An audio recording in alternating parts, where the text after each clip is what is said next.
जानती यहाँ आज कल ओस पड़े लागी है कि कहा लकड़ी कंडी सब कुछ रख ले चाहिए बतावा। इतनी झुरन लकड़ी है सवेरे ओस पड़ जाए बताओ कितना काम के है।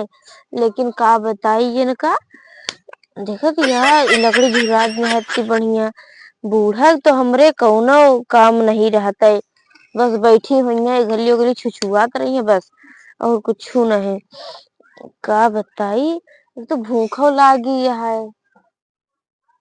जो खाया आएगा नहीं तनी के तोड़ लिया वो लकड़ी। अरे ये के फोन आता इन हमरे नाम दियो का कई बार फोन करती हैं। बूढ़ा के रिचार्ज खत्म है के का जो नहीं हमरे लगे करती हैं। अभी उठाओ बना भाई तक देर बाद उठाओ अबे गया। बूढ़ा के रिचार्ज खत्म हुई लागत है तभी हमरे के ना करती हैं। नहीं कबो चाहे जितना इनका कह देना करे कबो करती ना चाहे जितना इनका काम पड़ा रहे। अगर काम रहे तभी करिए नहीं तो ना करिए ये बहुत यहाँ और हमका अपन बहुत हमका भौजाई कही है भौजाई है।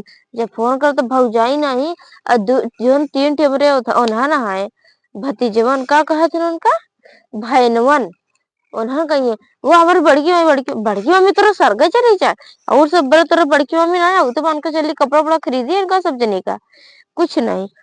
फोनमा फिर आवता है जय बूढ़क दही दी देखिए वही चाहे जुगली करी है तो आज इनका बताओ वो करब हम।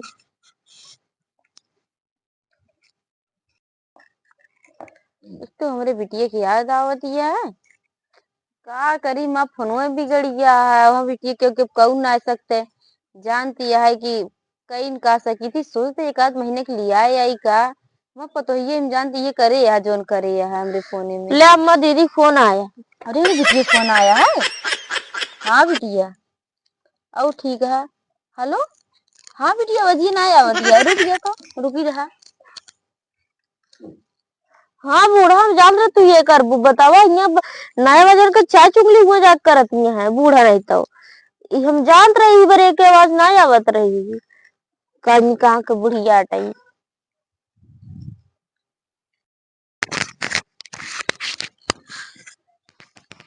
हाँ बिटिया अरे जनती ना खेत है कहीं बैठ के रही सती के हलो हलो कहीं खेतारिये कही दिया आइए।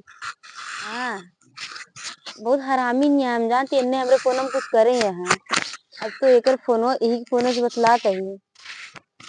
अच्छा मैं फोन नहीं लागत रहानी बिगड़ गया है का करबे करी। और बिटिया सास ननद कैसे नहीं है सब। अरे बिटिया खनवे जिन बनाव कर देवे जिन करा का खनवे क्यों जिन दे करा उठत बैठत ताना सुनाव कर कह देकर हम बीमार ही माँ तबीयत खराब है खाना वाना कुछ दिन बनाव कर कुछ न दे करा से का और नहीं का कपड़ा उपड़ा तक क्यों जिन धोवा हुआ करा जरूरत ना बैठे ज्यादा कदे हम जाती अपने घरे। हाँ आवा हम हमारे घरे आवा हाँ चाहिए जब खाती आई जा और नहीं तो का तोरे लिए हमारे घर का दरवाजा हमेशा खुला है। और ना कुछ जिन करा करा काम और का जब उनके बेटी ना तू काहे करबो बिल्कुल जिन करा करा कुछ ना करा करा जरूरत ना बा करे का है। अच्छा पैसे से खूब रखे है। हाँ फिर ले चली आओ सब क्यों कुछ जिंदू हो आवा तो का हम गहना बनवाए दे भी है का चाहिए के का दे दू क्यों जिन दे करा कुछ ही जिंदू हो उठत बैठे ताना सुना कर उठत बैठे गाड़ी दे करा सबका। हाँ चला ठीक है बिटिया वो आवत है रखत है। हाँ ठीक है।